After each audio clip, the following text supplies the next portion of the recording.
니년 일을 왜 교수 동서한테 시켜? 네가 감히 사람을 부려? 시아버지 제삿날 시어머니는 축축한 걸레를 제 얼굴에 냅다 던졌습니다. 철썩 젖은 걸레가 뺨에 달라붙는 순간에도 저는 아무 말도 하지 않았습니다. 그런데 그때 늘 저를 비웃던 교수 동서가 새파랗게 질린 얼굴로 시어머니 귀에 무언가를 속삭였습니다. 그리고 잠시 뒤 시어머니는 바닥에 무릎을 꿇고 제 발 앞에 엎드렸습니다. 현주야, 내가 몰라봤다. 제발 한 번만 살려다오. 10년 동안 부엌 구석에 세워두었던 며느리가 대체 누구였기에 그 오만하던 시어머니가 하루아침에 무너졌을까요? 이야기 시작 전 저희 채널을 구독해 주시면 오늘 하루 큰 행운이 가득하시길 빌겠습니다. 오늘의 사연 시작합니다. 벽시계가 저녁 7시를 훌쩍 넘긴 시각이었습니다. 퇴근복도 미처 갈아입지 못한 채 부엌 구석에 붙어서서 마른 멸치볶음 한 접시에 찬물 부은 밥을 허겁지겁 밀어넣고 있었지요. 거실 한복판 널찍한 식탁에는 아침부터 고아낸 갈비찜이 김을 올리고 있었고 그 옆으로 제철 과일이 색색으로 쌓여 있었습니다.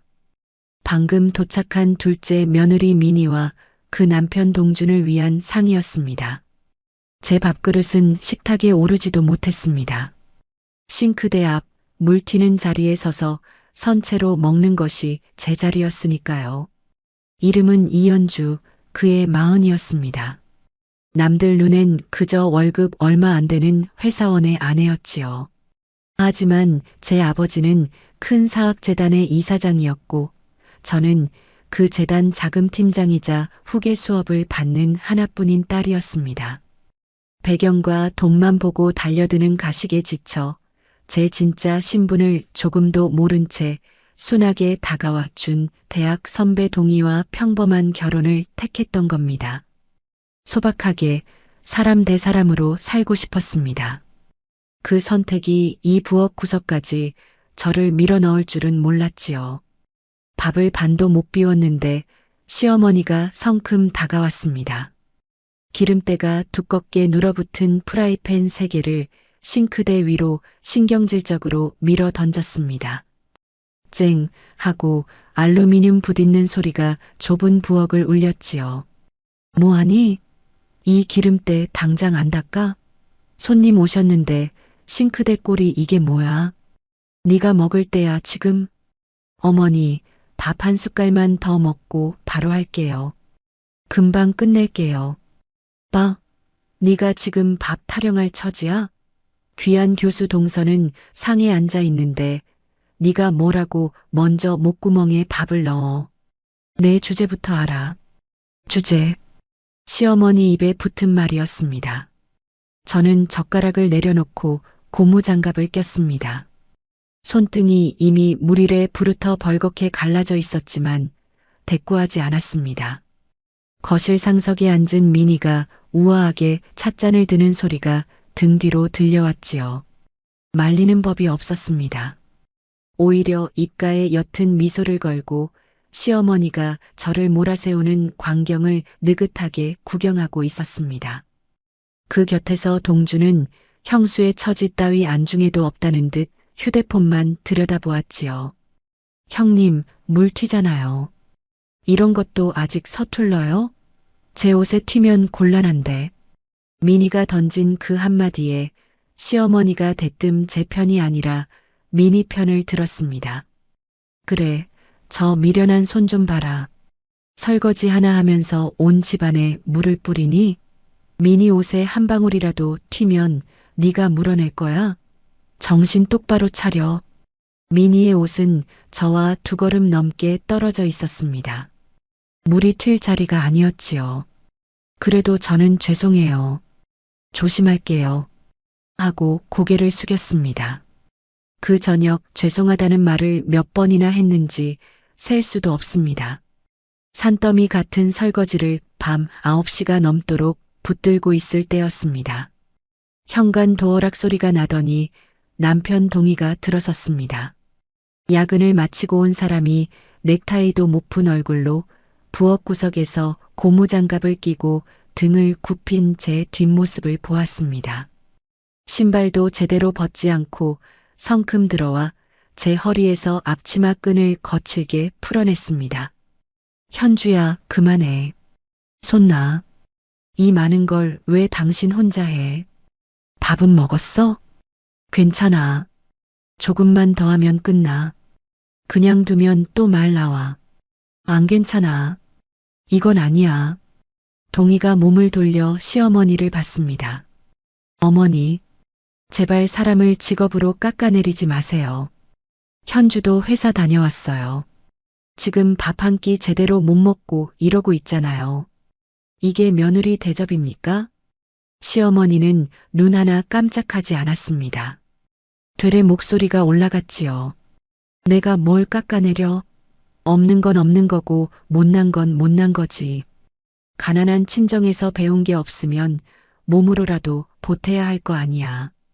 교수 며느리는 앉아만 있어도 집안 체면이 서는데 쟤는 뭐가 있어? 대접받을 거라도 가져왔니? 친정에서 배운 게 없다. 그 말이 나올 때마다 저는 속이 서늘하게 얼어붙었습니다. 제 친정이 어떤 집인지 시어머니는 상상도 못하는데 그 상상 못하는 것으로 저를 짓밟고 있었으니까요. 저는 아무 말도 하지 않았습니다. 그 순간의 침묵이 저를 지키는 유일한 방패였습니다. 어머니, 그 말씀은 너무 심하세요. 현주한테 그렇게까지 하시면 안 되죠. 심해? 내가 뭘 심하게 했니? 예, 동희야. 넌 어미 말은 안 들리고 마누라 얼굴만 보이니? 전현이 내 눈을 아주 뒤집어 놨구나. 홀리다뇨. 현주는 제 아내예요. 제 사람이라고요. 아내면 아내답게 굴어야지. 시어른 모시고 동서 앞에서 제 할 일도 못하면서 무슨 아내 대접을 바라니? 부엌대기면 부엌대기답게 굴어. 동희가 뭐라 더 받아치려는데 제가 젖은 고무장갑째로 남편의 손을 지그시 쥐었습니다. 그만하라는 뜻이었습니다. 남편과 시어머니의 다툼이 커지면 결국 그 화살은 다시 제게 돌아온다는 걸 저는 이미 여러 번 겪어 알고 있었지요. 남편이 저를 봤습니다. 저는 눈으로만 말했습니다. 내가 참을게. 오늘도.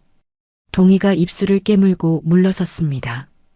그 무력한 얼굴을 보는 것이 사실은 걸레질보다 설거지보다 더 아팠습니다. 거실로 나온 민희가 그제야 슬며시 끼어들었습니다. 형님, 제가 조금 도와드릴까요? 아, 물론 제가 잘할지는 모르겠지만요. 말은 그렇게 하면서 두 손은 찻잔을 곱게 감싸 쥔 채였습니다. 진심이 아니라는 걸 그 자리 모두가 알았지요. 시어머니가 펄쩍 뛰었습니다. 어머 얘, 네가 왜 그런 걸 해? 내 손이 어떤 손인데 설거지를 하니? 교수 손에 물 묻히면 집안 망신이야. 앉아있어. 저건 전현 몫이야. 민희는 못 이기는 척 다시 소파에 앉았습니다. 입가에 미소가 조금 더 짙어진 것을 저는 개수대 위 물 얼룩진 창에 비친 그림자로 보았습니다. 그날 밤 시어머니는 마지막 한 방을 남겨두었습니다. 제가 그릇을 다 엎어 말리고 앞치마를 개고 있을 때였지요. 현주야, 너 이번 주말에 친정 갈 생각 꿈에도 하지 마라. 네, 어머니, 이번 주말도요? 그래, 이번 주말도. 제사 코앞인데 며느리가 어딜 싸돌아다녀. 친정? 결혼했으면 이 집이 내 집이야. 아직도 네가 친정 딸인 줄 아니? 동희가 다시 나섰습니다. 어머니, 주말엔 현주 좀 쉬게 해주세요. 평일 내내 일하고 오늘도 이렇게 했잖아요. 쉬긴 뭘 쉬어. 월급 몇 푼 벌어온다고 대단한 줄 아니? 며느리가 시댁 제사 챙기는 건 당연한 거야. 넌 마누라 뒤에 숨지 말고 어미 말 좀 들어. 저는 남편의 팔을 붙잡았습니다.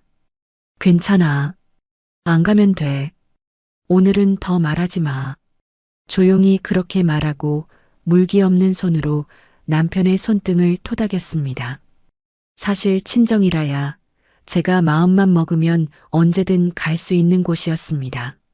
아버지가 이사장으로 앉아있는 그 재단 본관이 제 또 다른 일터였으니까요. 하지만 저는 아무것도 말하지 않았습니다.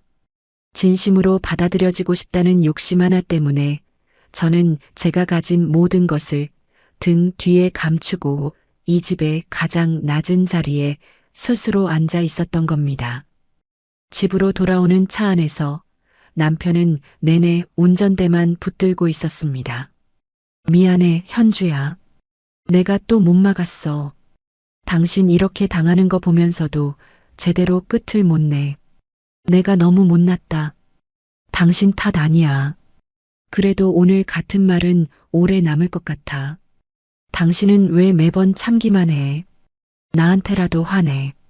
나한테는 좀 무너져도 되잖아. 화 안 나. 당신 있으니까 괜찮아. 아직은. 거짓말이었습니다. 화가 안 났을 리가요. 다만 그 화를 어디에도 쏟을 데가 없어 가슴 한구석에 차곡차곡 눌러 담고 있었을 뿐입니다. 창밖으로 가로등 불빛이 길게 늘어졌다 사라지기를 반복했습니다. 남편의 옆 얼굴을 보며 저는 생각했지요. 이 사람 하나 지키려고 나는 대체 어디까지 나를 지워야 하나? 부르튼 손등을 반대편 손으로 가만히 문질렀습니다. 갈라진 자리가 쓰라렸습니다. 재벌가 후계자로 살 수 있는 삶을 스스로 접고 택한 헌신이 이 집에서는 그저 아랫사람의 당연한 의무로 취급받고 있었습니다. 고맙다는 말 한마디, 수고했다는 눈짓 하나 없이 말입니다. 집에 도착해 씻고 누웠을 때 옆에서 남편은 금세 잠이 들었습니다. 하루 종일 어머니와 아내 사이에서 시달린 사람의 지친 숨소리였지요. 저는 천장을 오래 바라보았습니다. 평범한 며느리라는 이름표 하나 달고 진짜 가족의 한 사람으로 받아들여지고 싶었던 것. 그 소박한 바람이 스펙 하나로 사람을 줄 세우는 시어머니 앞에서 번번이 짓밟히고 있었습니다. 참을성이 깊다고들 했지요. 맞습니다. 저는 오래 참는 사람이었습니다. 다만 그 참을성이라는 것이 무쇠소처럼 단단해 보여도 실은 아주 조금씩 눈에 안 보이게 마모되어 가고 있다는 걸 그때의 저는 미처 몰랐습니다. 어둠 속에서 손등을 다시 한번 문질렀습니다. 쓰라린 감각이 이상하게 또렷했습니다. 이 감각을 언제까지 견딜 수 있을까? 그 물음의 답이 생각보다 훨씬 가까이 와 있었다는 것을 저는 며칠 뒤 재단 이사장실 앞에서 마주하게 됩니다. 저 사람이 진짜 우리 형님이라고? 말도 안 돼. 저 자리에 왜 형님이 서 있어? 며칠 뒤 제 정체를 처음으로 목격한 사람의 입에서 새어나온 말이었습니다. 부엌 구석에서 식모처럼 부리던 큰 동서가 재단 이사장 곁에 나란히 서 있는 광경. 그날부터 이 이야기의 판은 소리 없이 뒤집히기 시작했습니다. 그날은 오전 10시부터 재단 본관이 팽팽했습니다. 신임 교수진 몇몇의 연구비 횡령 의혹이 터져 특별감사가 진행 중이었거든요. VIP층 자금팀 사무실 공기가 숨막힐 만큼 무거웠습니다. 목 늘어난 카디건 대신 날렵하게 떨어지는 정장을 걸친 저는 책상 위로 산더미처럼 쌓인 15개 학과의 예산 장부를 펼쳐놓고 있었지요. 재단에 잘못 흘러간 돈을 바로잡는 것이 제 일이었습니다. 영수증 숫자를 하나하나 손끝으로 짚어가며 대조했습니다. 팀장님, 이 세 건은 증빙이 아예 없습니다. 회식비로 처리됐는데 그날 학과 행사는 없었습니다. 환수 대상으로 올리세요. 예외 두지 마세요. 한 건도 봐주지 않습니다. 제 목소리는 부엌에서와 딴판이었습니다. 낮고 군더더기 없고 흔들림이 없었지요. 직원들은 저를 이 팀장님이라 불렀고 제 결제 한 줄에 수억 원이 움직였습니다. 집에서의 이연주와 이곳의 이연주는 다른 사람이었습니다. 아니, 다른 사람인 척해야만 했던 겁니다. 같은 시각 예산 삭감과 징계 위기에 몰린 민희는 본관 이사장실 앞 대기실을 초조하게 서성이고 있었습니다. 자신이 지도하던 연구실의 회계에 문제가 걸린 참이었지요. 어떻게든 선처를 받아보려고 벌벌 떨며 비서의 안내를 기다리고 있었습니다. 민희는 몰랐습니다. 이사장실 안쪽 결제 서류를 검토하던 사람이 누구인지. 이사장실 문이 열렸습니다. 저는 아버지와 나란히 걸어 나오며 서류철을 넘겨받고 있었습니다. 이거는 원칙대로 처리해라. 한번 봐주면 다음부터는 다 봐달라고 달려든다. 알겠습니다. 이사장님. 관련자 전원 징계위에 올리겠습니다. 빠지는 사람 없게 하겠습니다. 아버지 앞에서는 이사장님이라 불렀습니다. 공적인 자리였으니까요. 최고급 수투 차림에 제가 재단 후계 실세로서 결제 서류를 넘겨받는 광경. 하필 그 정면에 대기실 소파에서 벌떡 일어선 민희가 있었습니다. 민희의 얼굴이 하얗게 굳었습니다. 손에서 힘이 빠져 서류 가방이 스르륵 흘러내릴 뻔했지요. 시댁 부엌에서 기름때를 뒤집어 쓰고 찬물에 만밥이나 먹던 큰형님이었습니다. 그 사람이 지금 대학재단의 이사장과 어깨를 나란히 하고 서서 교수들의 생사를 가르는 결제를 하고 있었습니다. 3건의 연구비 부정 사용은 전액 환수합니다. 관련자는 바로 징계위원회에 넘기세요. 책임질 사람은 책임져야 합니다. 제 입에서 떨어진 얼음장 같은 지시가 바로 앞에 서 있던 민희의 귀에 고스란히 박혔습니다. 그중 한 건이 민희 연구실 건이었지요. 자신이 그토록 무시하고 부려먹던 형님이 사실은 제 학자 인생의 목줄을 통째로 쥐고 있는 사람이었던 겁니다. 저는 민희를 봤습니다. 잠깐이었습니다. 그 잠깐에 민희의 얼굴이 종이장처럼 질리는 걸 똑똑히 봤지요. 하지만 저는 아는 척하지 않았습니다. 표정 하나 바꾸지 않고 비서에게 다음 일정을 물었을 뿐입니다. 민희가 입을 틀어막았습니다. 헉 하는 숨소리를 삼키더니 몸을 획 돌려 비상구 쪽으로 도망치듯 사라졌습니다. 하이힐 굽이 대리석 바닥을 어지럽게 두드리는 소리가 복도 끝으로 멀어졌지요. 인적 없는 비상계단에 이르러서야 민희는 벽을 짚고 주저앉았다고 훗날 저는 짐작했습니다. 헛구역질을 했겠지요. 지난 몇 년 시어머니와 한편이 되어 저를 비웃고 깔아뭉갰던 순간들이 한꺼번에 떠올랐을 테니까요. 형님은 부엌이 제일 어울려요. 괜히 상석 앉으면 더 어색해요. 월급이 그것밖에 안 돼요? 형님, 그 돈으로 어떻게 살아요? 참 대단하시다. 소파에 앉아 던지던 말들. 그 말을 들었던 사람이 자기 밥줄을 쥐고 있는 사람이었던 겁니다.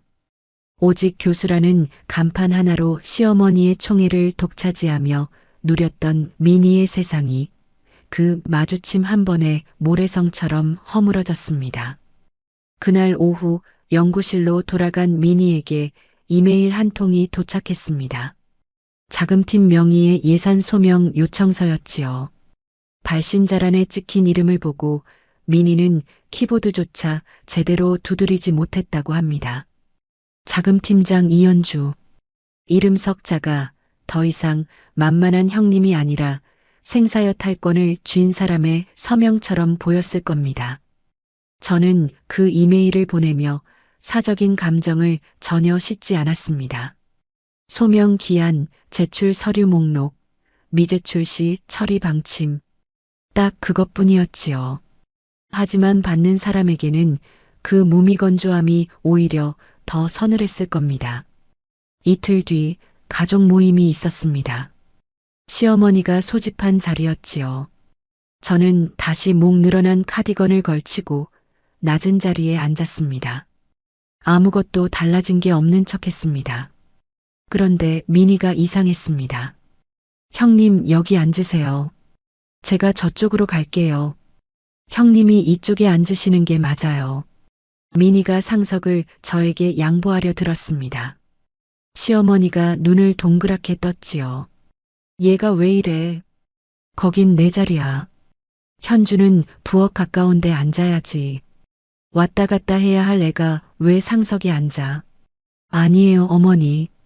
형님이 편한 데 앉으셔야죠. 제가 움직이면 돼요. 민희야, 너 어디 아프니? 왜 갑자기 전연을 떠받들어? 제가 뭐 대단한 사람이라도 돼? 민희는 대답을 못했습니다. 식은땀이 이마에 송골송골 맺혔지요. 저와 눈이 마주칠 때마다 화들짝 시선을 피했습니다. 평소에 그 도도하던 목소리가 쥐어짜낸 듯 미세하게 떨렸습니다. 시어머니는 아무것도 몰랐습니다. 여전히 민희의 옷차림을 칭찬하며 저를 깎아내렸지요. 민희, 너 이 스카프 뭐니? 아주 고급지다. 역시 배운 사람은 걸치는 것부터 달라. 현주, 너는 이런 거 봐도 모르지? 안목도 있어야 꾸미는 거야. 촌스러워서 원. 어머니, 그런 말씀은 하지 마세요. 민희가 시어머니의 칭찬을 말리고 나섰습니다. 칭찬을 말리는 며느리라니. 시어머니가 어리둥절해했지요. 넌 왜 자꾸 전연편을 드니? 어제 오늘 왜 이래 정말. 저 애가 너한테 뭐라도 했어? 편드는 게 아니라 형님한테 그런 말씀하시면 안 돼요. 정말 안 돼요, 어머니. 민희의 목소리 끝이 갈라졌습니다. 시어머니는 며느리가 갑자기 이상해졌다며 혀를 찼지만 왜 그런지는 끝내 알아채지 못했습니다. 저는 그 광경을 조용히 지켜보았습니다. 밥을 뜨는 척하며 국을 뜨는 척하며 사실은 민희의 일거수일투족을 읽고 있었지요. 저를 볼 때마다 움찔하는 어깨, 시어머니가 저를 낮출 때마다 창백해지는 낯빛, 물컵을 드는 손끝의 떨림. 그 모든 신호가 한 방향을 가리켰습니다. 이 사람은 봤구나. 내가 누구인지. 이사장실 앞에서 다 봤구나. 저는 아무 말도 하지 않았습니다. 확인하려 들지도 캐묻지도 않았습니다. 다만 밥그릇을 조용히 비우며 속으로 확신했을 뿐입니다. 민희가 제 진짜 신분과 재단 안에서의 위치를 정확히 목격했다는 것을요. 모임이 끝나고 신발을 신을 때 민희가 슬그머니 다가와 낮게 속삭였습니다. 형님, 저 그 예상건 말인데요.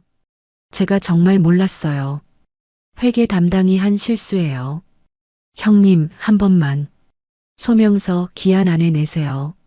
말로 넘어갈 일 아니에요. 저는 그 한마디만 남기고 신발을 신었습니다.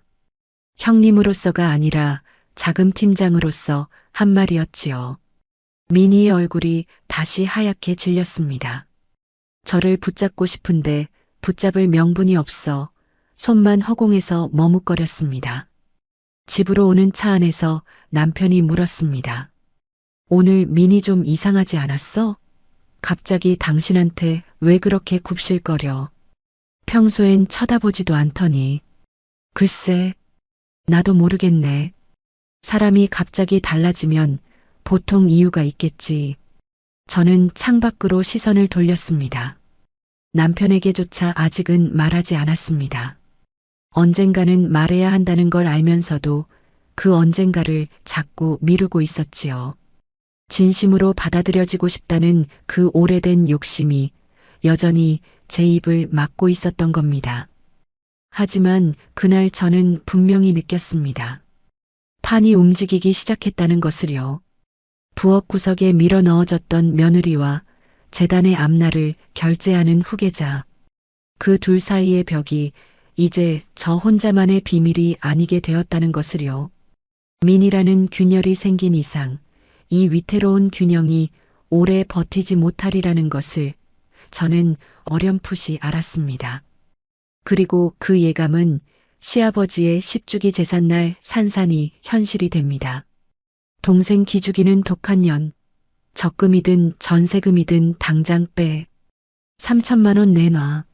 네가 며느리면 그 정도는 해야지. 멀쩡한 유리컵을 거실 바닥에 내리치며 시어머니가 퍼붓던 말이었습니다. 그 아수라장을 문 앞에서 목격한 사람이 벼랑간 바닥에 엎드려 유리 조각을 맨손으로 줍기 시작했을 때 저는 제 인내가 무너지는 소리를 처음으로 들었습니다. 평온했어야 할 주말 오후였습니다. 남편은 회사 일로 잠깐 나가고 없었고 저는 모처럼 소파에 앉아 밀어둔 책을 펼치고 있었지요. 그때 현관 도어락이 삑삑삑 눌리는 소리가 났습니다. 비밀번호를 아는 사람, 시어머니였습니다. 예고도 없이 김치 냄새가 진동하는 낡은 반찬통 5개를 양손에 이고 들이닥쳤습니다. 어머니, 오신다고 연락도 없이 이렇게 오셨어요? 내 아들 집에 내가 오는데 내가 왜 허락을 받아? 여기가 남의 집이야? 내 집이라고 유세 떠는 거니? 반찬통을 식탁에 쿵 내려놓더니 시어머니는 소파에 다짜고짜 엉덩이를 붙였습니다. 그러고는 대뜸 물었지요. 너 적금 만기 언제야? 숨기지 말고 똑바로 말해. 적금은 왜요? 민희가 차를 바꾼다잖아. 교수식이나 되는 애가 낡은 차 끌고 다니면 그게 우리 집안 망신이지. 네가 부은 적금 있잖아. 없으면 전세금이라도 좀 빼. 3천만 원만 보태. 저는 책을 덮었습니다. 어머니, 그건 저희 노후 자금이에요. 못 드립니다. 뭐? 못 쳐? 동서차는 동선이가 알아서 할 일이잖아요. 저희가 왜 3천만 원을 내야 해요? 이게 어디서 또박또박 말대꾸야. 시어머니의 목소리가 갈라졌습니다. 얼굴이 벌겋게 달아올랐지요. 집안 얼굴 세우는 며느리한테 없는 돈도 털어바치는 게 도리야. 넌 그 쥐꼬리 월급 모아서 뭐 대단한 거 하겠다고 움켜쥐고 있어? 어차피 너 같은 건 평생 큰돈 만질 일도 없잖아. 큰돈 만질 일도 없잖아. 저는 속으로 웃었습니다. 그날 오전에도 저는 수십억 원짜리 예산안에 결제 사인을 했으니까요. 하지만 얼굴에는 아무것도 드러내지 않았습니다. 다만 또렷하게 말했지요. 안 됩니다, 어머니. 그 돈은 못 드려요. 이번엔 안 넘깁니다. 그 순간이었습니다. 시어머니가 식탁 위에 놓인 두꺼운 유리 물컵을 집어들더니 거실 바닥으로 있는 힘껏 내리쳤습니다. 쨍그랑 날카로운 파열음과 함께 유리가 산산조각 났습니다. 파편이 사방으로 튀었지요. 다행히 큰 조각은 소파 밑으로 굴러 들어갔지만 저는 저도 모르게 몸을 움츠렸습니다. 심장이 쿵 내려앉았습니다. 어머니, 지금 뭐 하시는 거예요? 사람 다치면 어쩌려고요? 다쳐? 내가 지금 그거 걱정하게 생겼니? 시어미가 부탁하는데 이 독한 년이 눈 하나 깜짝 안 하잖아. 동생 기죽이고 어른 무시하고 네가 그러고도 사람이야? 시어머니가 벌떡 일어나 삿대질을 해댔습니다. 손가락이 제 코앞에서 부들부들 떨렸지요. 바로 그때 현관문이 열렸습니다. 시어머니의 호출을 받고 뒤늦게 도착한 민희였습니다. 박살난 유리컵, 씩씩거리는 시어머니, 그리고 굳어있는 저. 그 아수라장을 문턱에서 마주한 민희가 날카로운 비명을 질렀습니다. 어머니, 이게 무슨 일이에요? 형님 앞에서 이걸 왜 깨세요? 예전 같았으면 민희는 시어머니 편에 서서 저에게 핀잔을 보탰을 겁니다. 형님이 또 어머니 속을 뒤집어 놓으셨나 봐요. 그러게 좀 좋게 하시지. 하면서요. 그런데 민희가 명품 코트를 입은 채로 거실 바닥에 털썩 주저앉았습니다. 형님 다치셨어요? 움직이지 마세요. 발 좀 보여주세요. 빨리요. 민희가 사시나무 떨듯 온몸을 떨며 바닥에 엎드렸습니다. 그러고는 맨손으로 날카로운 유리 파편들을 허겁지겁 주워 담기 시작했습니다. 동서, 손 베어요. 맨손으로 왜 그래요? 하지 마요. 괜찮아요, 형님. 제가 치울게요. 형님은 가만히 계세요. 제발 움직이지 마세요. 한 발짝도요. 손끝이 유리에 스쳐 벌겋게 되는데도 아랑곳하지 않았습니다. 제 발밑으로 기어와 파편을 쓸어 담으며 민희는 연신 죄송하다고 굽실거렸습니다.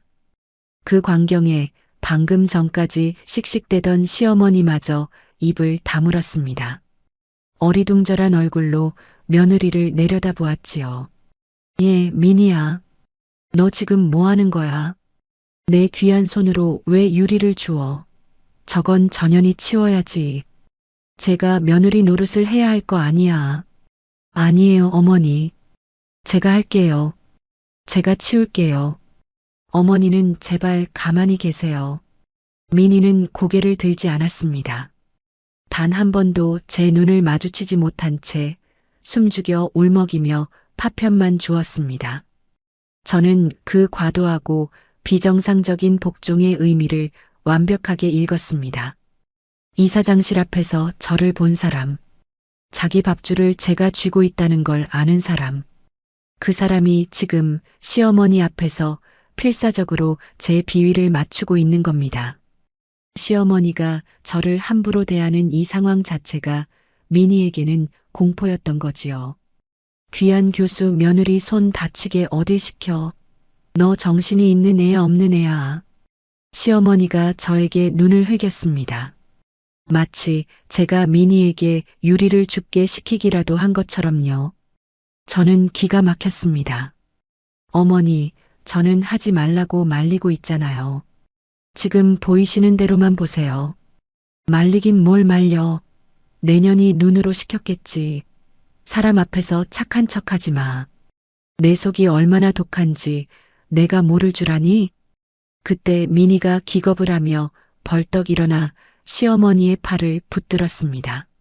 어머니, 제발요, 형님한테 그러지 마세요. 제가 자진해서 하는 거예요. 형님은 아무 말씀도 안 하셨어요. 제발 제발 그만하세요. 큰일 나요. 민희의 목소리에 울음이 섞여 있었습니다. 시어머니는 며느리가 왜 이러는지 도무지 이해하지 못하는 얼굴이었지요. 그저 제가 무슨 수를 써서 민희를 홀렸다고 여기는 눈치였습니다. 저는 그 자리에 서서 산산조각난 유리보다 훨씬 날카로운 무언가가 제 가슴을 긋는 것을 느꼈습니다. 깨진 유리컵이 문제가 아니었습니다. 저를 사람이 아니라 소모품으로 언제든 돈을 뜯어낼 수 있는 화수분으로 화가 나면 물건을 집어 던져도 되는 존재로 여기는 그 태도. 위태롭게 팽팽하던 제 인내심의 한계가 턱 밑까지 차올랐습니다. 바닥에 유리를 다 치운 민희는 도망치듯 시어머니의 팔을 잡아 끌었습니다. 어머니, 우리 그만 가요. 네, 오늘은 여기서 더 말하지 마세요. 제발 그냥 가요. 얘가 왜 이래 정말. 내 반찬통도로 챙겨. 전현죽이 아까워. 저런 년은 먹여봐야 고마운 줄도 몰라. 민희는 식탁에 반찬통까지 허둥지둥 챙겨 들었습니다. 현관문이 닫히기 직전 민희가 저를 돌아봤습니다. 허리를 반쯤 굽히며 두려움에 찬 눈빛을 보냈지요. 죄송하다는 건지 살려달라는 건지 모를 눈빛이었습니다. 문이 닫혔습니다. 엉망이 된 거실에 저 혼자 남았습니다. 소파 밑으로 굴러 들어간 유리 조각을 마저 쓸어 담았습니다. 빗자루 끝에 잘게 부서진 유리가루가 서걱서걱 딸려 나왔지요. 무릎을 꿇고 쓰레받기에 담으면서 저는 문득 웃음이 났습니다. 헛웃음이었습니다. 10년입니다. 10년을 오직 남편 하나 바라보고 견뎠습니다. 진짜 가족이 되고 싶어서요. 그런데 돌아온 게 이겁니다. 던져진 유리컵, 뜯기는 노후 자금, 사람 대접 한 번 못 받는 부엌 구석, 그리고 이제는 제 정체를 아는 동서마저 저를 두려워하며 시어머니 앞에서 연극을 하는 이 기괴한 풍경까지 물걸레를 빨아 거실 바닥을 닦았습니다. 유리가루가 남았을까봐 손바닥으로 바닥을 쓸어가며 꼼꼼히 훔쳤습니다. 이 집안을 위해, 남편을 위해 진심으로 받아들여지길 바라며 견뎌온 시간들, 그 맹목적인 희생의 굴레가 이제는 저를 옥죄는 밧줄처럼 느껴졌습니다. 걸레를 헹구는데 벌겋게 부르튼 손등 위로 찬물이 흘렀습니다. 쓰라렸습니다. 저는 그 쓰라림을 오래 느꼈습니다. 남편이 돌아오면 이 일을 말해야 할까? 아니면 또 삼켜야 할까? 삼키고 또 삼키다 보면 언젠가 이 집이 저를 가족으로 받아줄까? 저는 이미 답을 알고 있었습니다. 그런 날은 오지 않는다는 것을요. 바닥을 다 닦고 일어서며 저는 창밖으로 저물어가는 해를 봤습니다. 붉게 물든 하늘이 이상하게 서늘했습니다. 그리고 직감했습니다. 이 지독한 껍데기들의 연극을 제가 끊어낼 순간이 이제 정말 머지 않았다는 것을요. 그 순간은 생각보다 훨씬 빨리 그리고 훨씬 참혹한 모습으로 찾아왔습니다. 시아버지의 10주기 제삿날 축축한 걸레 한 장과 함께 말입니다. 어디 감히 쥐꼬리 월급쟁이 년이 우리 집안 자랑인 동서한테 방바닥을 닦게 시켜. 시아버지 제삿날 낮잠에서 깬 시어머니가 거실이 떠나가라 지른 악다군이었습니다. 그러고는 쉰내 나는 걸레를 움켜쥐어 쪼그려 앉은 제 얼굴로 던졌지요.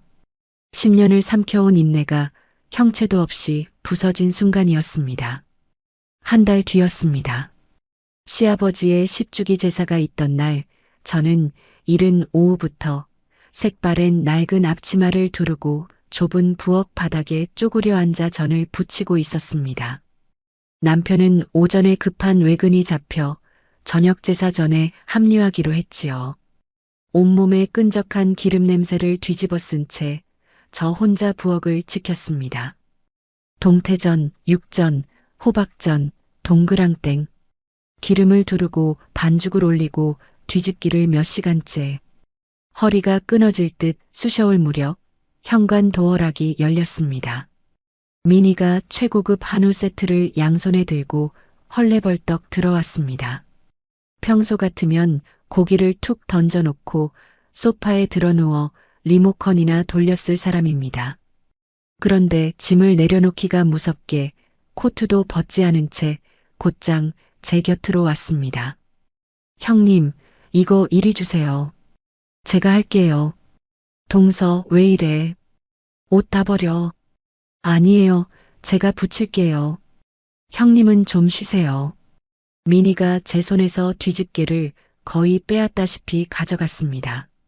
달궈진 프라이팬 앞을 차지하고 서더니 후들거리는 손으로 전을 뒤집기 시작했지요. 형님 손에 물 한 방울 묻으면 자기가 무슨 봉변을 당할지 모른다는 공포.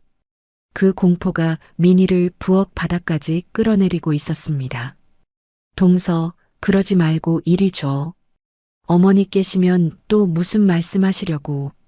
괜찮아요. 어머니 지금 안방에서 주무세요. 제가 얼른 할게요. 당황한 제가 말릴 틈도 없이 미니는 한술 더 떴습니다. 거실 바닥에 튄 기름때를 보더니 시어머니가 낮잠 든 틈에 자기가 몰래 다 닦아놓겠다며 후들거리는 손으로 걸레를 집어들었습니다. 동서, 그건 진짜 하지 마. 앉아있어. 금방 해요, 형님. 제사 지낼 자리인데 바닥이 이렇게 끈적하면 안 되잖아요. 명품 옷을 입은 대학 교수가 무릎을 꿇고 엎드려 제 주변의 방바닥을 박박 훔치기 시작했습니다. 기괴한 풍경이었지요. 제사를 지낼 거실 한복판에 그 광경이 한동안 펼쳐졌습니다. 저는 어쩔 줄 몰라 뒤집개를 든 채 서 있었습니다.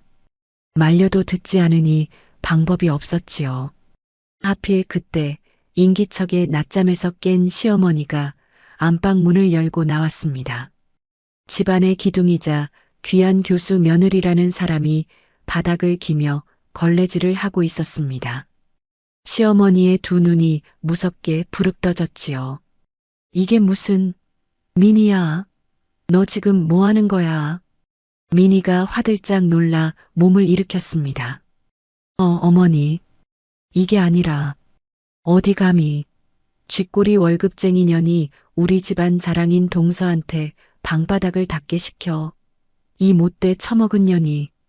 거실 전체를 찢을 듯한 악다구니가 울렸습니다. 저는 뒤집개를 내려놓고 나섰습니다. 어머니, 제가 시킨 게 아니에요.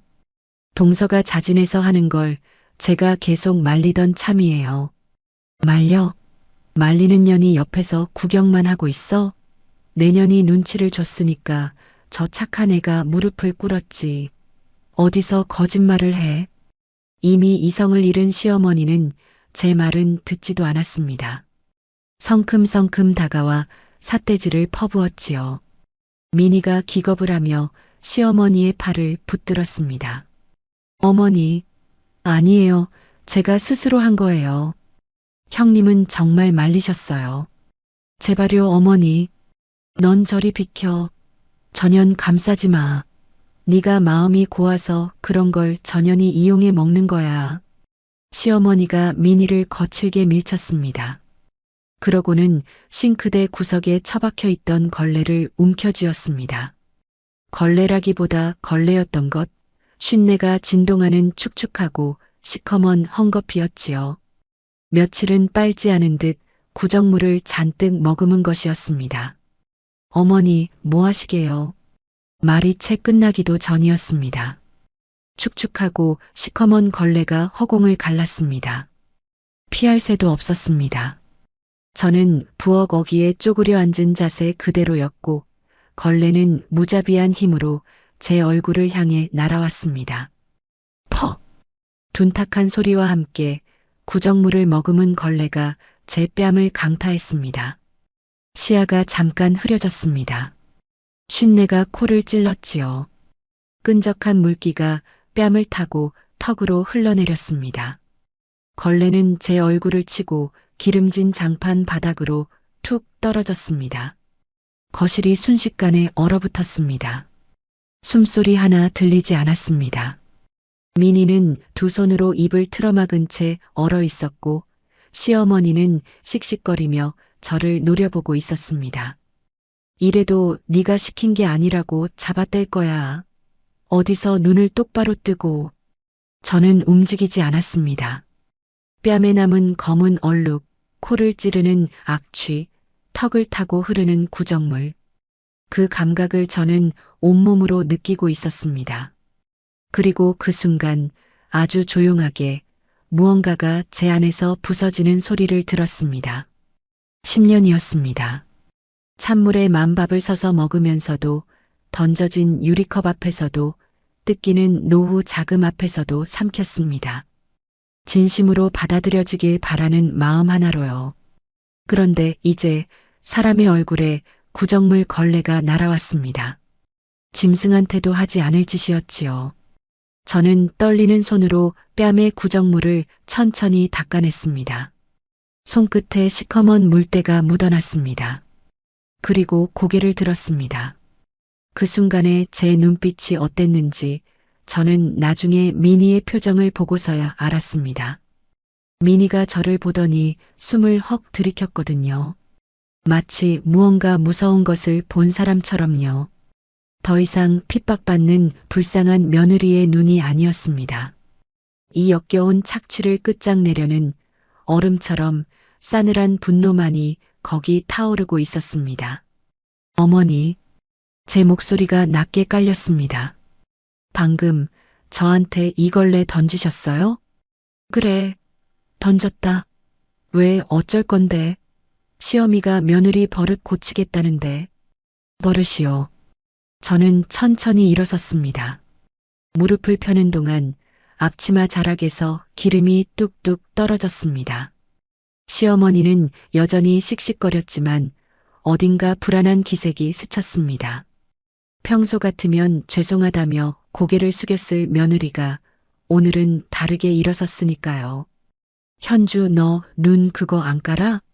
어디서 시어미를 그런 눈으로 쳐다봐. 민희가 그 사이 벌벌 떨며 시어머니의 옷자락을 잡아당겼습니다. 어머니, 제발 그만하세요. 지금 큰일 나요. 큰일은 무슨 큰일. 넌 왜 자꾸 전연을 감싸? 저는 아무 대꾸도 하지 않았습니다.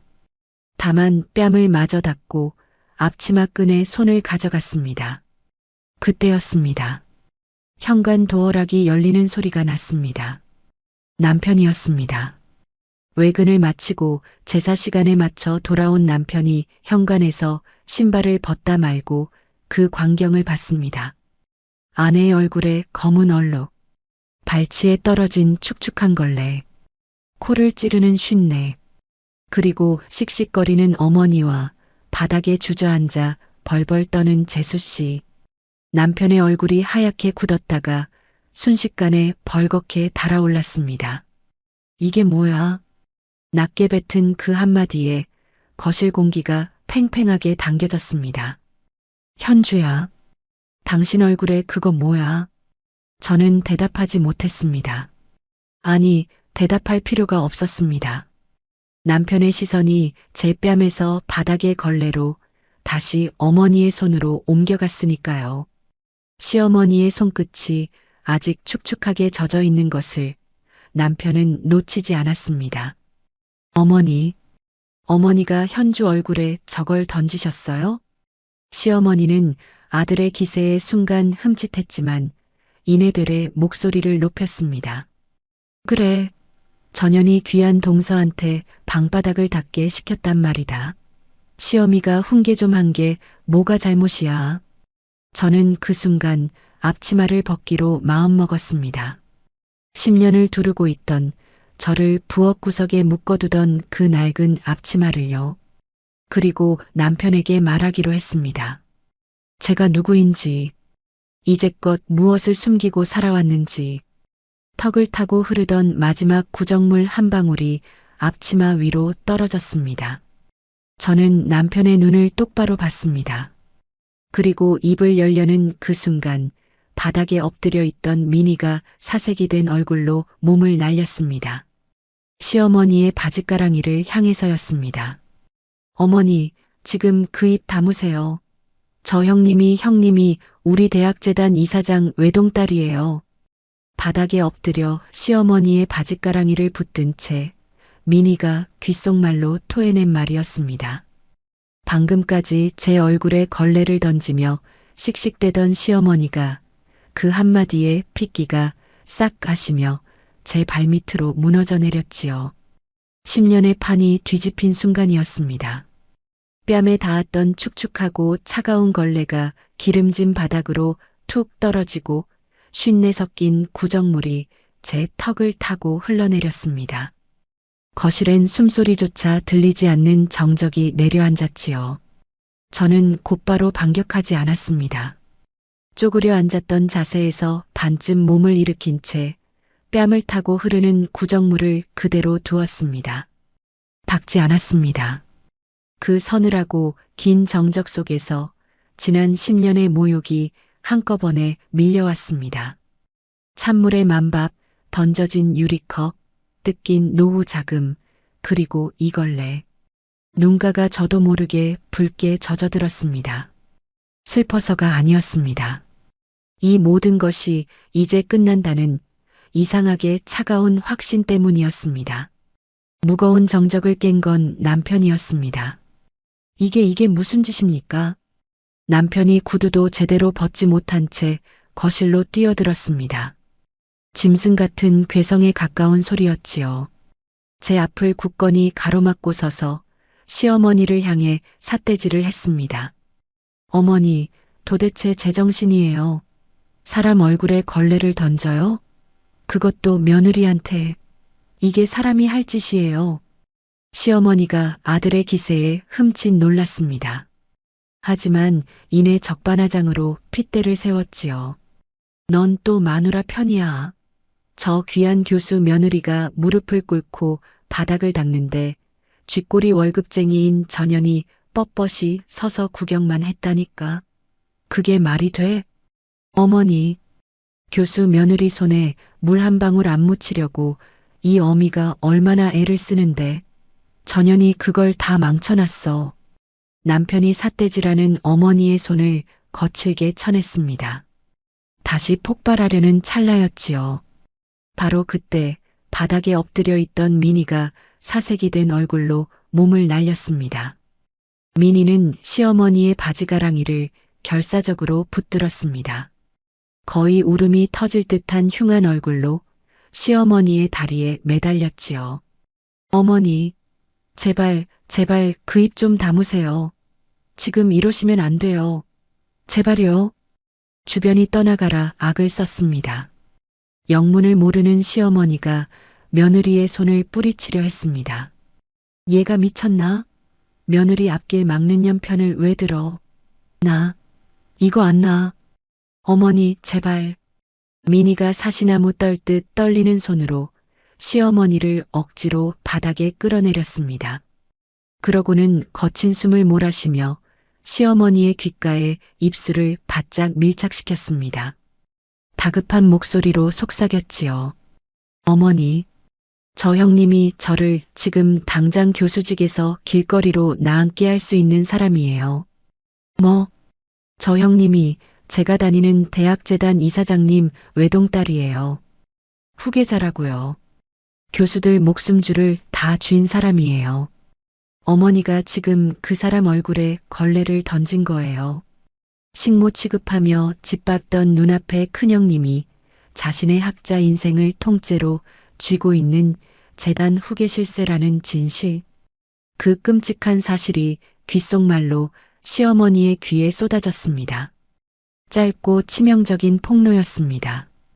방금 전까지 벌겋게 달아올랐던 시어머니의 얼굴에서 순식간에 핏기가 싹 가셨습니다. 백지장처럼 하얗게 질려갔지요. 민희의 얼굴이 공포로 일그러져 있는 것을 확인한 순간 시어머니는 그 말이 거짓이 아님을 직감한 듯 했습니다. 두 다리가 힘없이 꺾였습니다. 쿵 소리와 함께 시어머니가 바닥으로 완전히 무너져 내렸습니다. 귓속말을 듣지 못한 남편은 영문을 몰라 굳어 있었습니다.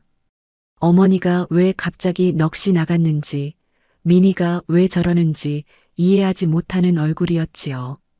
남편이 저를 돌아봤습니다. 저는 뺨에 구정물을 천천히 손등으로 닦아냈습니다. 그리고 남편의 눈을 똑바로 봤습니다.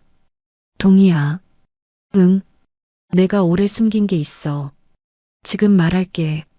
거실이 다시 조용해졌습니다. 바닥에 주저앉은 시어머니도 그 다리를 붙든 민희도 신발도 못 벗은 남편도 모두 저를 봤습니다. 나 저 사람이 다니는 대학 재단 있잖아. 우리 아버지가 그 재단 이사장이야. 나는 그 재단 자금팀장이고 후계자야. 하나뿐인 딸이라서. 낮고 담담한 목소리였습니다. 떨지 않았습니다. 10년을 감춰온 말이었는데 막상 입 밖에 내니 이상하리만치 차분했지요. 배경 보고 접근하는 사람들이 지겨워서 다 숨기고 당신이랑 결혼했어.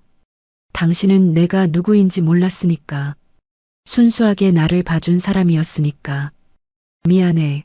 이제껏 말 못해서. 남편의 눈이 크게 흔들렸습니다.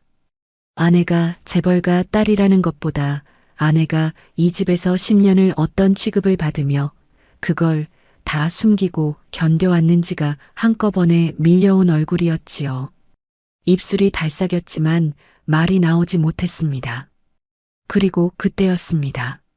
10년 동안 껍데기로 사람의 급을 나누며 저를 쓰레기 취급했던 시어머니가 벼랑간 제 발밑으로 기어왔습니다.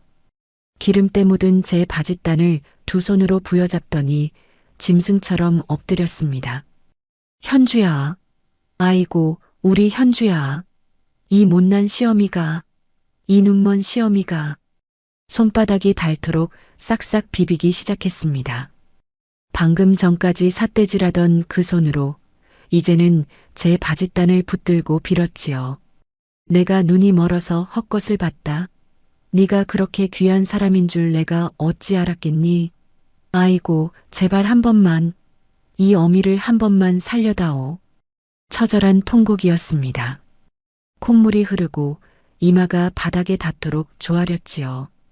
조금 전 쥐꼬리 월급쟁이 년이라던 입에서 이제는 귀한 사람이라는 말이 흘러나왔습니다. 사람의 값이 순식간에 뒤바뀐 겁니다. 얼마나 얄팍한 저울이었으면 걸레를 던지던 손이 30초 만에 바짓단을 붙들고 빌 수 있을까요? 저는 내려다봤습니다. 제 발밑에 엎드린 시어머니의 비참한 정수리를요. 흰머리가 성글게 드러난 그 정수리를 얼음장처럼 차가운 눈빛으로 내려다보았습니다. 아무 말도 하지 않았습니다. 화를 내지도 울지도 않았습니다. 그저 조용히 내려다볼 뿐이었지요. 그 침묵이 어떤 고함보다 서늘했을 겁니다. 민희가 저를 향해 기어왔습니다. 형님, 저는 정말 몰랐어요. 아니, 알고 나서는 형님한테 잘하려고 제발 저는.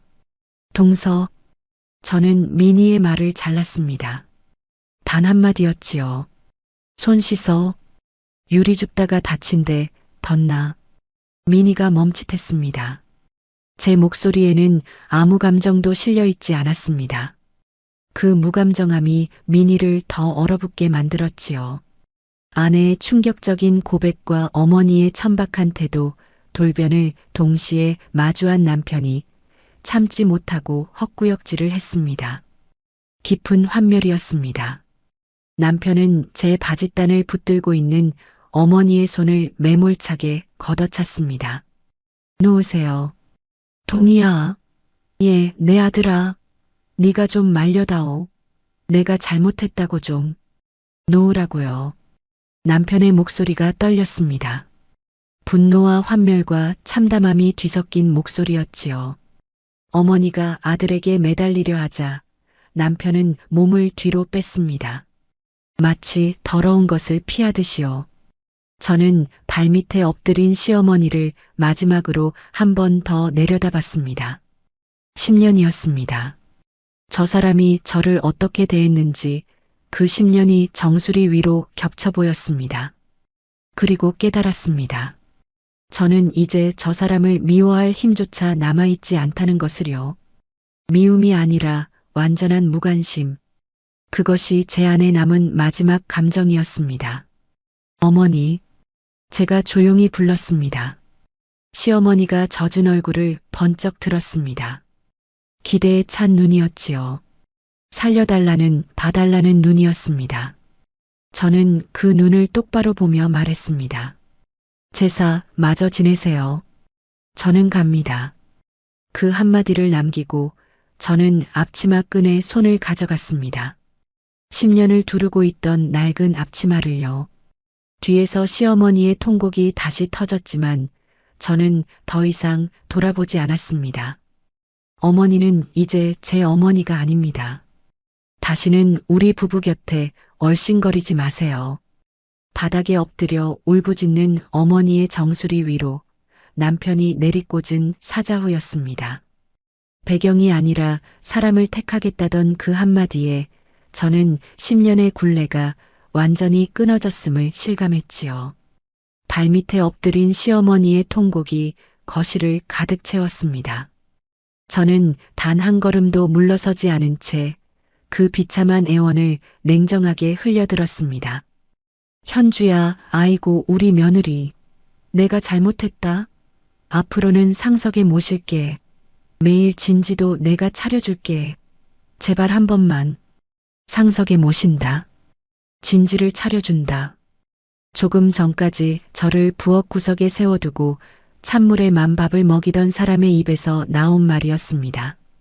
저는 그 말이 얼마나 가벼운지 알았습니다. 오늘 이 자리에서 제 정체가 드러나지 않았다면 시어머니는 내일도 모레도 제게 걸레를 던졌을 테니까요. 사람이 바뀐 게 아니라 계산이 바뀐 것뿐이었습니다. 아내의 신분을 방금 제 입으로 직접 들은 남편은 거대한 혼란에 휩싸인 듯 했습니다. 하지만 그 혼란보다 더 큰 것이 있었지요. 권력 앞에 바닥까지 납작 엎드리는 어머니의 비열한 민낯. 남편은 거기서 헤어날 수 없는 환멸을 느낀 얼굴이었습니다. 어머니, 남편이 낮게 불렀습니다. 통곡하던 시어머니가 희망에 찬 눈으로 고개를 들었지요. 오냐, 동이야. 네가 어미를 좀. 현주가 재벌가 딸이든 아니든 어머니한테는 그게 하나도 안 중요했어야 하는 거예요. 남편의 목소리가 떨렸습니다. 10년이에요. 10년 동안 어머니는 현주를 사람 취급도 안 했어요. 그런데 오늘 현주가 이사장 딸이라니까 그 손으로 며느리 바짓단을 붙들고 빌잖아요. 어머니한테 사람이 뭡니까? 돈이랑 간판이 사람이에요? 아니야, 그게 아니라. 어머니는 이제 제 어머니가 아니에요. 다시는 우리 부부 곁에 얼씬거리지 마세요. 사자후가 울부짖는 시어머니의 정수리 위로 무겁고 단호하게 꽂혔습니다. 시어머니가 숨을 헉 들이켰습니다. 아들이 어머니를 버린다는 그 말을 믿지 못하는 얼굴이었지요. 동이야, 무슨 그런 소릴. 널 낳고 키운 어미한테 전연이 널 홀렸구나. 그렇지? 저 여우 같은 년이. 여전했습니다. 궁지에 몰려서도 저를 탓하는 것이요. 남편이 헛웃음을 지었습니다. 홀리긴 누가 홀려요. 어머니는 오늘 마지막까지 어머니가 어떤 사람인지 보여주시네요. 저는 바닥에 엎드려 콧물을 흘리며 짐승 같은 소리를 내는 시어머니를 얼음장처럼 차가운 눈으로 내려다보았습니다. 지난 10년간 저를 옥죄었던 그 지독한 굴레가 완전히 끊어졌음을 그제야 온몸으로 실감했지요. 후련하지도 통쾌하지도 않았습니다. 그저 오랫동안 짊어졌던 무거운 짐 하나를 바닥에 내려놓은 서늘한 홀가분함 뿐이었습니다. 저를 향해 사색이 되어 엎드린 미니에게는 눈길 한 번 주지 않았습니다. 미니가 무슨 말을 하려고 입을 달싹였지만 저는 이미 남편을 향해 고개를 돌린 뒤였지요. 이제 그만 가자는 짧고 차분한 눈빛을 보냈습니다. 남편은 제 뜻을 알아차리기가 무섭게 뒤도 돌아보지 않고 제 손을 꽉 쥐었습니다. 따뜻하고 단단하고 조금 떨리는 손이었지요. 저는 남은 손으로 낡고 기름진 앞치마 끈을 마저 풀었습니다. 10년을 두르고 있던 그것을 거실 바닥에 팽개쳤습니다. 툭 하고 앞치마가 떨어지는 소리가 이상하게 크게 들렸습니다. 현주야, 동이야, 가지마. 아이고 내 새끼들아. 우리는 바닥에서 울부짖는 시어머니의 처절한 애원을 등졌습니다. 현관으로 걸어가는 동안 뒤에서 시어머니가 기어오는 소리가 났지만 돌아보지 않았습니다. 남편이 현관문을 열었고 우리가 나선 뒤 그 문을 부서질 듯 쾅 닫았습니다. 지긋지긋한 낡은 시댁이라는 지옥을 우리는 그렇게 영원히 벗어났습니다. 주차장까지 걷는 동안 남편은 아무 말도 하지 않았습니다. 제 손만 꽉 쥐고 있었지요. 차에 올라 운전석에 앉은 남편이 시동을 켜기도 전에 운전대에 고개를 푹 묻었습니다. 그리고 어깨가 들썩였습니다. 오랫동안 참아온 짐승 같은 오열을 남편은 소리 없이 토해냈습니다. 어깨가 크게 흔들렸다가 잦아들기를 반복했지요. 저는 그 울음의 정체를 알았습니다. 어머니의 끔찍한 바닥을 두 눈으로 확인한 아들의 절망. 그리고 자기 어머니가 아내에게 10년을 그렇게 해왔는데 그걸 다 막아주지 못했다는 참담한 미안함.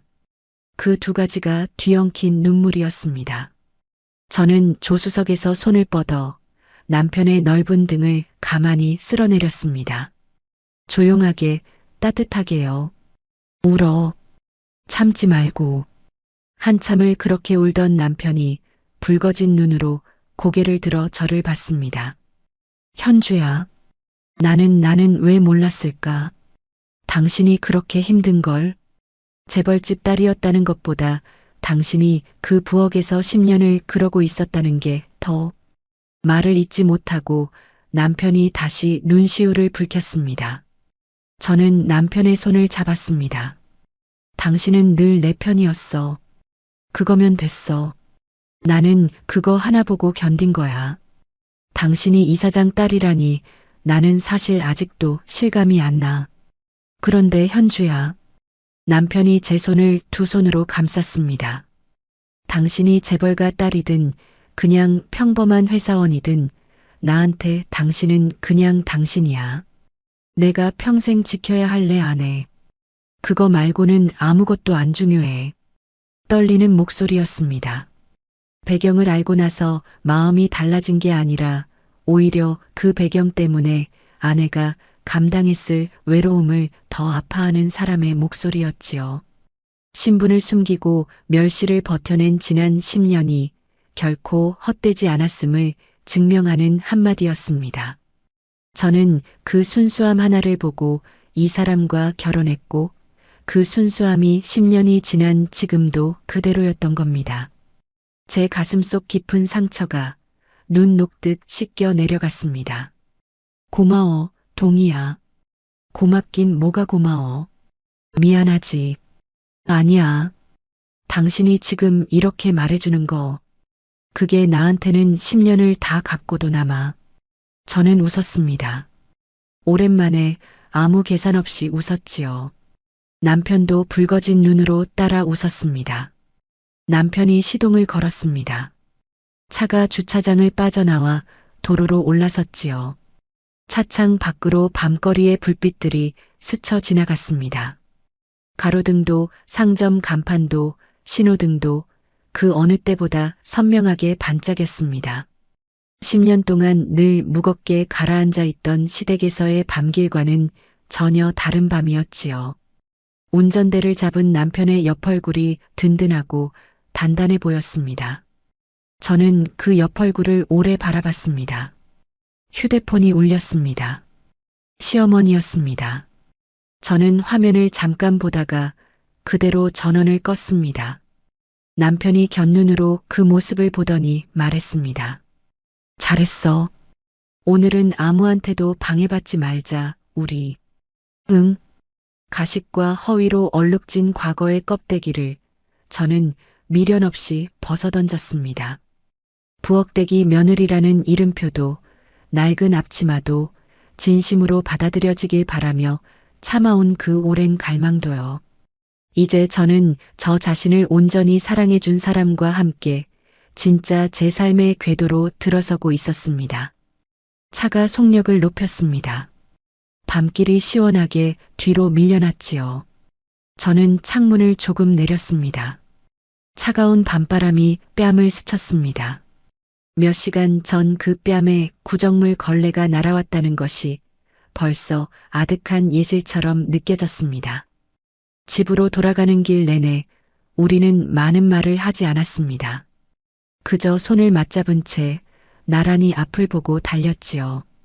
그거면 충분했습니다. 그리고 저는 알고 있었습니다. 월요일 아침이 밝으면 저는 더 이상 목 늘어난 카디건을 걸치지 않으리라는 것을요. 감춰두었던 제 진짜 이름과 자리로 이제 걸어 들어갈 때가 되었다는 것을요. 당장 내 며느리 데려와. 이현주 그년 감히 시어미를 내쳐. 재단 본관 1층 로비 대리석 바닥에 주저앉아 시어머니가 목이 터져라 지르던 소리였습니다. 두 아들에게 버림받고 마지막 동아줄이라도 잡으려던 몸부림이었지요. 그 처참한 광경을 저는 2층 발코니에서 얼음처럼 내려다보았습니다. 주말이 지나고 월요일 아침이었습니다. 저는 목 늘어난 카디건을 옷장 깊숙이 넣었습니다. 대신 날렵하게 떨어지는 맞춤 블랙 수트를 걸쳤지요. 거울 앞에 선 사람은 부엌 구석에 쪼그려 앉던 며느리가 아니었습니다. 재단의 앞날을 결정하는 후계자였습니다. 재단 본관 대회의실에 굳게 닫힌 양문형 문을 저는 두 손으로 열어젖혔습니다. 기립한 총장과 주요 보직 교수들의 시선이 일제히 저에게 쏠렸지요. 저는 흔들림 없는 걸음으로 걸어 들어가 아버지 바로 옆에 빈자리, 차기 이사장 내정자의 상석에 당당히 앉았습니다. 아버지가 임원진을 향해 입을 열었습니다. 오늘 여러분께 정식으로 소개합니다. 그동안 자금팀장으로 일해온 이연주 팀장은 내 하나뿐인 딸이자 이 재단의 후계자입니다. 오늘부터 본격적으로 승계 작업에 들어갑니다. 장내에 무거운 긴장이 감돌았습니다. 마른 침을 삼키는 소리만 들렸지요. 몇몇 교수는 그동안 자금팀장을 어떻게 대했던가 되짚어보는 듯 낯빛이 굳었습니다. 회의실 맨 뒷줄 말석에 민희가 앉아 있었습니다. 핏기 없는 얼굴로 고개를 푹 숙인 채였지요. 제 시선이 잠깐 그쪽에 닿을 때마다 민희는 쥐고 있던 볼펜을 떨어뜨릴 듯 손을 바들바들 떨었습니다. 공식 회의가 끝난 직후 민희를 제 개인 집무실로 불렀습니다. 육중한 문이 닫히자마자 민희가 카펫 바닥에 무릎을 꿇었습니다. 90도로 허리를 굽혔지요. 형님 아니 이사장님. 제가 지난 세월 형님을 몰라 뵙고 방관하고 무시하고 정말 죽을 죄를 지었습니다. 뭐든 시키는 대로 하겠습니다. 제발 한 번만. 저는 책상 앞에 서서 바닥에 엎드린 민희를 내려다봤습니다. 일말의 동정도 담지 않은 눈이었지요. 동서, 일어나요. 민희가 조심스럽게 몸을 일으켰습니다. 저는 자리에 앉으며 말했습니다. 앞으로 나는 사적인 감정을 완벽하게 배제하고 재단을 운영할 겁니다. 동서를 특별히 봐주지도 특별히 짓밟지도 않을 거예요. 오직 실적과 원칙, 그것만 봅니다. 네, 이사장님. 저는 책상 위에 놓인 서류 뭉치를 집어들었습니다. 며칠 전 민희가 읍소하며 제출했던 예산 소명 자료였지요. 저는 그것을 책상 아래로 툭 밀어 떨어뜨렸습니다. 종이가 카펫 위로 흩어졌습니다. 이 예산건 규정대로 환수합니다. 회계 담당 실수라는 소명도 확인했지만 관리 책임은 지도교수한테 있어요. 감봉 처분 받게 될 거예요. 민희의 얼굴이 하얗게 질렸습니다. 하지만 저는 물러서지 않았습니다. 동서, 앞으로 여기서 살아남으려면 시어머니 백 같은 거 다 잊어요. 그런 거 이제 하나도 안 통해요. 오직 동서 본인의 공정한 연구 성과, 그거 하나로 평가받아야 할 겁니다. 그게 싫으면 지금이라도 다른 길 찾으시고. 아닙니다. 남겠습니다. 실적으로 증명하겠습니다. 민희가 떨리는 목소리로 대답했습니다. 그 목소리에는 처음으로 계산이 아닌 진심 같은 것이 조금 섞여 있었지요. 벼랑 끝에 몰려서야 사람이 달라지기 시작한 겁니다. 저는 고개를 끄덕이고 나가보라는 손짓을 했습니다. 민희는 흩어진 서류를 주섬주섬 주워들고 허리를 몇 번이나 굽히며 집무실을 나갔습니다. 며칠 뒤였습니다. 점심시간 무렵 1층 안내 데스크에서 다급한 연락이 올라왔습니다. 이사장님, 지금 로비에 어떤 어르신이 이사장님을 찾으시면서 소란을 피우고 계십니다. 출입증이 없어서 게이트에서 막혔는데 막무가내로. 저는 짐작했습니다.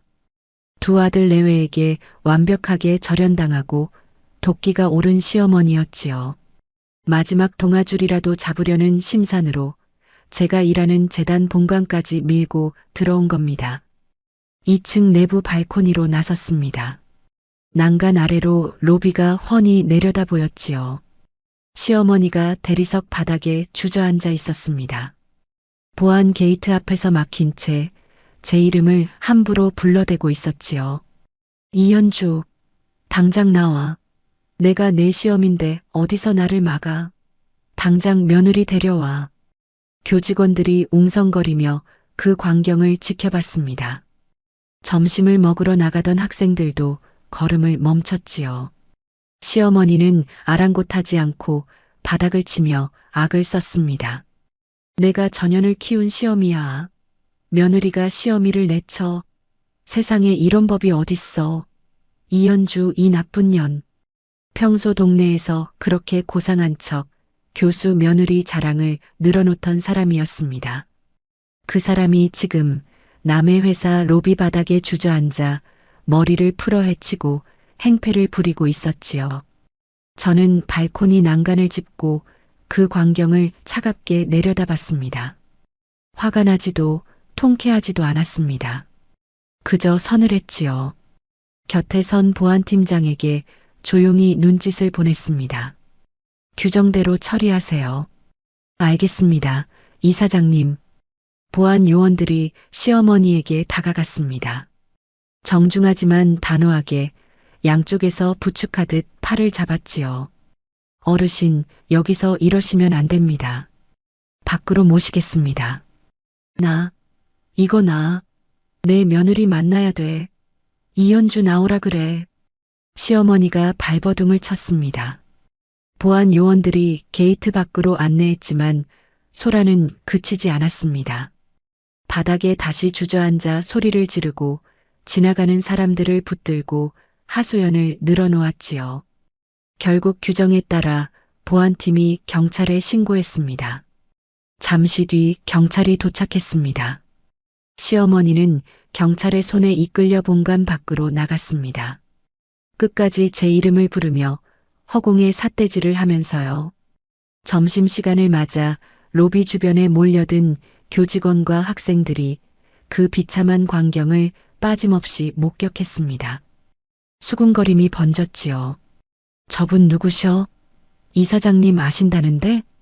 글쎄, 무슨 사연이 있나 봐. 평소 고상한 척 허세를 부리던 사람이 경찰 손에 이끌려 나가는 모습? 저는 발코니에서 그 뒷모습을 끝까지 지켜봤습니다. 그리고 조용히 돌아서 집무실로 들어왔습니다. 그날 오후 남편에게서 전화가 왔습니다. 현주야, 어머니가 회사로 찾아갔다며. 연락받았어. 미안해. 당신이 미안할 거 없어. 규정대로 처리했어. 경찰까지 왔다던데. 당신 괜찮아? 괜찮아. 오히려 담담하더라. 이제 아무 감정도 안 남았나 봐. 전화기 너머로 남편이 한숨을 쉬었습니다. 동준이한테도 연락 왔었어. 어머니 좀 말려달라고. 근데 나 딱 잘라 말했어.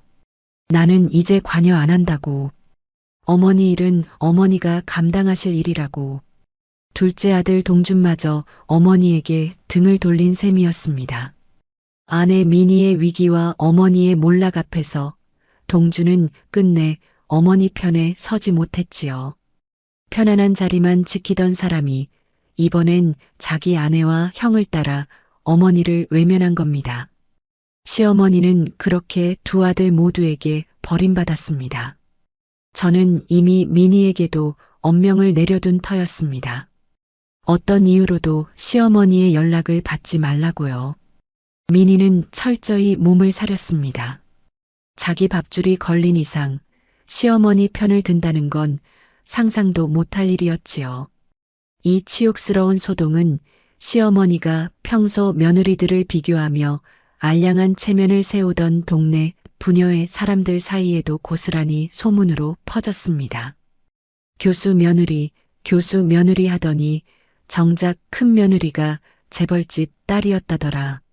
그 큰 며느리를 어찌나 구박했는지 결국 내쳐졌다더라. 소문은 살을 붙여가며 번졌고 시어머니의 사회적 몰락을 완성했습니다.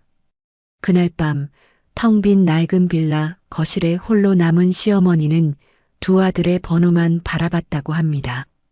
수십 번을 걸어도 아무도 받지 않는 번호를요. 빈 소주병을 끌어안고 뒤늦은 후회의 통곡을 쏟았다지요. 하지만 그 통곡을 들어줄 사람은 이제 아무도 없었습니다. 교수 며느리 하더니 정작 그 큰 며느리가 재벌집 딸이었다며 요양병원 로비 텔레비전에서 성공한 경영인으로 인터뷰하는 저를 볼 때마다 시어머니는 가슴을 치며 그 말을 곱씹었다고 합니다. 사람을 껍데기로 급을 나눈 대가는 비좁은 침대 위의 고독뿐이었지요. 이제 그 마지막 이야기를 하겠습니다. 지옥 같았던 시댁과 연을 끊은 지 1년이 흘렀습니다. 저는 자금 팀장이라는 위장된 직함을 완전히 벗고 정식으로 재단 이사장에 취임했습니다. 이사장실 가장 높은 상석에 앉아 막대한 예산을 집행하고 조직을 통솔했지요. 낡은 며느리의 굴레를 벗은 자리였습니다. 원칙 앞에서 흔들리지 않는다는 평이 안팎에 자리 잡았고 부정한 연구비를 도려내고 공정한 성과에 힘을 실은 개혁은 재단 안팎에서 좋은 소리를 들었습니다. 남편도 달라졌습니다. 지긋지긋한 집안의 불화에서 벗어나 일에만 매진한 결과 회사에서 핵심 부서 팀장으로 특진했지요. 어머니와 아내 사이에서 늘 마음 졸이던 사람이 이제는 오롯이 저의 든든한 조력자로 변함없는 사랑을 주는 동반자로 자리 잡았습니다. 어느 화창한 토요일 오전이었습니다. 우리는 새로 입주한 한강뷰 아파트 주방에서 어깨를 부딪히며 콧노래를 흥얼거렸습니다. 현주야, 계란 몇 개 부칠까? 2개. 당신 거 하나 더해서 3개. 오케이. 오늘 커피는 내가 내릴게. 앉아있어. 당신이 커피 내리면 너무 진해서 심장이 벌렁거려. 그럼 물 좀 타지 뭐. 시답잖은 대화였습니다. 그런데 그 시답잖음이 저에게는 세상 무엇보다 귀했습니다. 찬물에 만밥을 서서 먹으며 온갖 모욕을 견디던 부엌대기 며느리는 이제 어디에도 없었지요. 넓은 창으로 아침 햇살이 쏟아지는 제 공간에서 온전한 존중과 사랑을 받는 저만이 유리창에 비치고 있었습니다. 남편이 계란 프라이를 접시에 담으며 문득 말했습니다. 현주야, 나 요즘 이런 생각해. 우리가 그때 그 집에서 안 나왔으면 어쩔 뻔했나? 생각하기도 싫다. 당신 진짜 고생 많았어. 나는 지금도 가끔 미안해. 저는 남편의 팔을 툭 쳤습니다. 미안하다는 말, 이제 그만. 우리 지금 행복하잖아. 그거면 됐어. 남편이 웃었습니다. 저도 따라 웃었지요. 그 아침 우리 집엔 김치찌개 냄새 대신 갓 내린 커피 향이 가득했습니다. 민희는 그 사이 완전히 달라졌습니다. 저에게 치명적인 약점을 잡힌 이상 얄팍한 처세술 따위는 통하지 않는다는 걸 뼈저리게 깨달았지요. 그때부터 오직 연구 실적에만 매진했습니다. 몇 편의 논문이 좋은 평가를 받았고 실력으로 자리를 지켜냈습니다. 재단 주요 행사 때마다 제 곁에서 깎듯이 참모 역할을 자처했지요. 처음엔 두려움 때문이었을 겁니다. 하지만 시간이 지나면서 저는 민희가 조금씩 진짜 학자로 돌아가고 있다는 걸 느꼈습니다. 껍데기와 백에 기대던 사람이 처음으로 자기 실력으로 서기 시작한 겁니다. 한 번은 행사장에서 민희가 조심스럽게 물었습니다. 이사장님, 저 여쭤보고 싶은 게 있는데요. 말해요. 어머님 요즘 어떻게 지내시는지 아세요? 저는 잠깐 창밖을 봤습니다. 그리고 담담하게 대답했지요. 요양병원에 계신다고 들었어요. 2 아들 다 발길 끊었다고. 민희가 고개를 숙였습니다. 아무 말도 하지 못했지요. 우리 둘 다 그 사람 이야기를 오래 하고 싶지 않았습니다. 시어머니는 돈줄이 끊기고 2 아들 내외에게 완전히 버림받은 뒤 스트레스로 지병이 악화되었습니다. 결국 곰팡 내 나는 요양병원 6인실 구석 침대에 누워 비참한 말년을 보내야 했지요. 큰아들도 작은아들도 찾아오지 않았습니다. 며느리들도요. 병원 로비의 텔레비전에서 재단 이사장으로 인터뷰하는 제 모습이 나올 때가 있었다고 합니다. 성공한 경영인으로 당당하게 재단의 비전을 말하는 저를 볼 때마다 시어머니는 가슴을 치고 머리칼을 쥐어뜯으며 후회의 눈물을 쏟았다지요. 저게 내 며느리였는데 저 귀한 사람을 내가 내 손으로 내쳤어. 하지만 그 후회를 들어줄 사람도 되돌릴 방법도 없었습니다. 사람을 직업과 껍데기로 급을 나누고 짓밟았던 얄팍한 속물근성의 대가는 평생을 비좁은 침대 위에서 웅크린 채 죽는 날만 기다려야 하는 처절한 고독과 궁핍뿐이었습니다.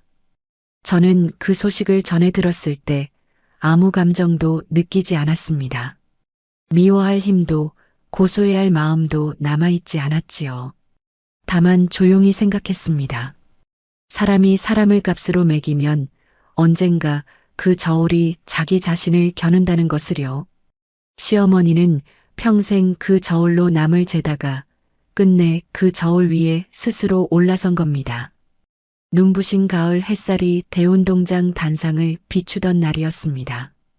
재단 설립 기념일. 저는 맞춤 정장을 차려입고 수백 명의 참석자들 앞에 서서 마이크를 잡았습니다. 저는 이 재단이 사람을 간판으로 재지 않는 곳이 되기를 바랍니다. 출신도 배경도 화려한 이력도 아닌 오직 그 사람이 무엇을 진심으로 해내는가로 평가받는 곳. 그것이 제가 그리는 재단의 미래입니다. 제 입에서 뿜어져 나오는 확신에 찬 연설에 수많은 인파가 숨을 죽였습니다. 저는 알고 있었습니다. 제가 지금 하는 이 말이 지난 10년 동안 제가 어떤 취급을 받았는지에서 우러나온 것이므려 사람을 껍데기로 재는 것이 얼마나 폭력적인지 저는 부엌 구석에서 온몸으로 배웠으니까요. 그 배움을 이제 재단의 원칙으로 새기고 있었습니다. 단상 아래 맨 앞줄에 남편이 앉아 있었습니다. 세상에서 가장 자랑스러운 눈빛으로 저를 올려다보고 있었지요. 뜨거운 박수갈채를 받으며 연설을 마치고 단상 계단을 내려왔습니다. 남편이 가장 먼저 다가왔습니다. 환하게 웃으며 수많은 사람의 시선 속에서 저를 따뜻하게 품에 안았지요. 현주야, 진짜 멋있었어. 부끄럽게 왜 이래, 사람들 다 보는데. 뭐라 그래. 내 아내가 이렇게 멋있는데. 저는 그 단단한 품 안에서 낡고 억압적이었던 과거의 모든 잔해들이 제 삶에서 영원히 소거되었음을 완전하게 깨달았습니다. 던져진 유리컵도 축축한 걸레도 찬물의 만밥도 이제는 저를 붙잡지 못했습니다. 문득 10년 전 결혼을 앞두고 했던 고민이 떠올랐습니다. 재벌가 후계자의 삶을 접고 저를 있는 그대로 봐주는 사람을 택하겠다던 결심. 그 결심 때문에 저는 부엌 구석에서 10년을 견뎌야 했지만 그 10년 끝에서 저는 확인했습니다. 제 선택이 틀리지 않았다는 것을요. 조건과 배경이 아니라 오직 서로의 진심만으로 지켜낸 우리의 연대는 세상 어떤 흔들림 앞에서도 무너지지 않는 가장 강력한 것이었습니다. 남편의 품에서 고개를 들어 저는 가을 하늘을 봤습니다. 티 없이 파랬습니다. 억눌렸던 껍데기를 산산이 부수고 스스로의 손으로 쟁취해낸 당당한 자리와 사랑. 그 안에서 이연주라는 이름으로 살아갈 제 인생의 이막은 그 어떤 불순물도 없이 완벽하게 찬란했습니다. 바람이 불었습니다. 단상 위 현수막이 펄럭였고 사람들의 박수 소리가 운동장을 가득 채웠지요. 저는 남편의 손을 꼭 잡았습니다. 이제 다시는 누구의 부엌 구석에도 서지 않을 손이었습니다. 지난 10년 저는 오래 참는 사람이었습니다. 하지만 오래 참았다고 해서 영원히 참는 사람은 아니었지요. 참을 만큼 참은 사람이 마침내 선을 그었을 때 그 선이 얼마나 단단한지를 저는 제 삶으로 증명했습니다. 그리고 그 선 안쪽에 저를 진심으로 사랑해준 사람이 함께 서 있었습니다. 그거면 충분했습니다. 오늘도 긴 이야기 함께 해주셔서 감사합니다. 오래 참는 사람이 마침내 선을 긋던 날, 사람을 껍데기로 재던 이는 홀로 남았고, 진심으로 견딘 사람은 제자리를 되찾았습니다. 여러분의 곁에도 조건이 아니라 있는 그대로의 나를 알아봐주는 단 한 사람이 있기를 바랍니다. 이야기를 끝까지 들어주셨다면 잘 들었다고 댓글 하나만 남겨주세요. 구독과 좋아요를 눌러주시는 모든 분들이 행복하시길 기원합니다. 오늘 함께 해주셔서 정말 감사합니다.